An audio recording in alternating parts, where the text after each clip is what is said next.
دیکھ تیرا بادشاہ حلیمی سے تیرے پاس آتا ہے۔ ہمارے لیے آج کی پہلی تلاوت زکریا نبی کی کتاب اس کا 9واں باب 9 سے 10 آیت مقدسہ۔ خداوند فرماتا ہے، اے بیٹی صہیون تو نہایت شادمان ہو، اے بیٹی یروشلم خوشی سے للکار۔ دیکھ تیرا بادشاہ تیرے پاس آتا ہے، وہ صادق اور مخلص ہے، وہ حلیم ہے اور گدھے پر بلکہ گدھی کے بچے پر سوار ہے۔ وہ افرائیم سے رتھ اور یروشلم سے گھوڑے نابود کر دے گا اور کمانِ جنگ توڑ دی جائے گی، اور وہ قوموں کو سلامتی کا مژدہ دے گا، اور سمندر سے سمندر تک اور اس کی سلطنت دریائے فرات سے انتہائی زمین تک ہوگی۔ پاک کلام کے پڑھے اور سنے جانے پر خدا کی برکت ہو۔ زبور 145 جماعتی جواب۔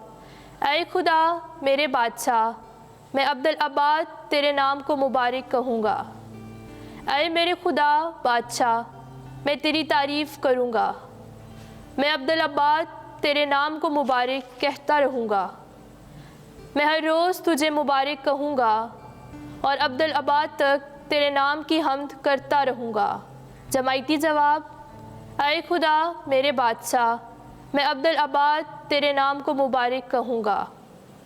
خداوند رحیم اور مہربان ہے، وہ طویل الصبر اور نہایت شفیق ہے۔ خداوند سب پر کریم ہے اور اپنی تمام مصنوعات پر مہربان ہے۔ جماعتی جواب۔ اے خدا میرے بادشاہ، میں عبدالآباد تیرے نام کو مبارک کہوں گا۔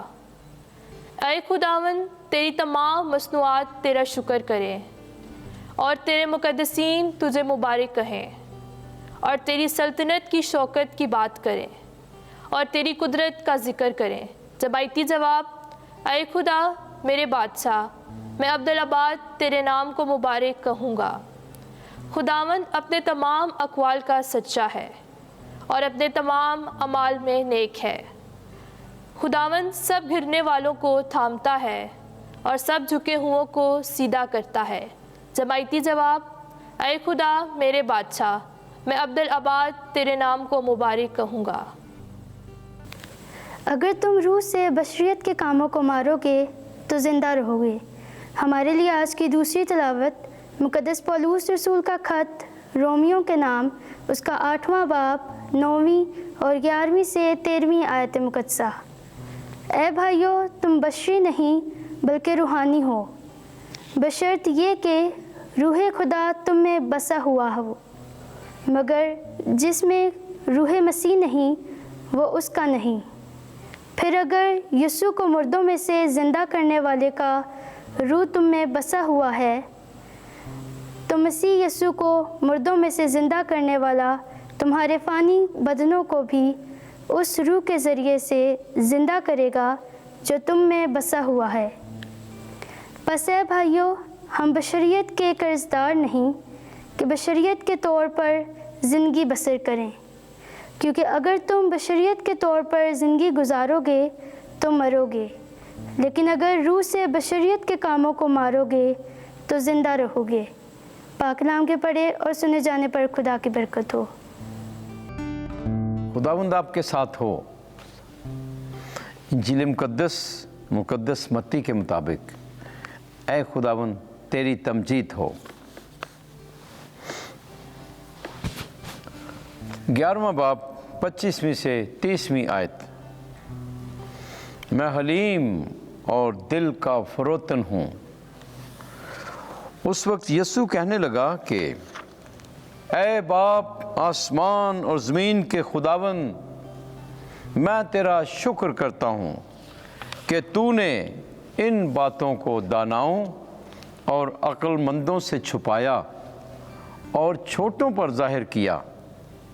ہاں اے باپ، کیونکہ تجھے ایسا ہی پسند آیا۔ میرے باپ سے سب کچھ مجھے سونپا گیا ہے، اور کوئی بیٹے کو نہیں جانتا سوائے باپ کے، اور کوئی باپ کو نہیں جانتا سوائے بیٹے کے، اور اس کے جس پر بیٹا ظاہر کرنا چاہے۔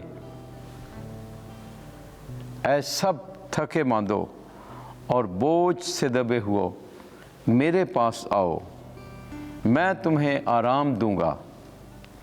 میرا جوا اٹھا لو اور مجھ سے سیکھو، کیونکہ میں حلیم اور دل کا فروتن ہوں، تو تم اپنی جانوں کے لیے آرام پاؤ گے، کیونکہ میرا جوا نرم اور میرا بوجھ ہلکا ہے۔ انجیل مقدس کے وسیلے سے ہمارے گناہ معاف کیے جائیں۔ اے مسیح، تیری ستائش ہو۔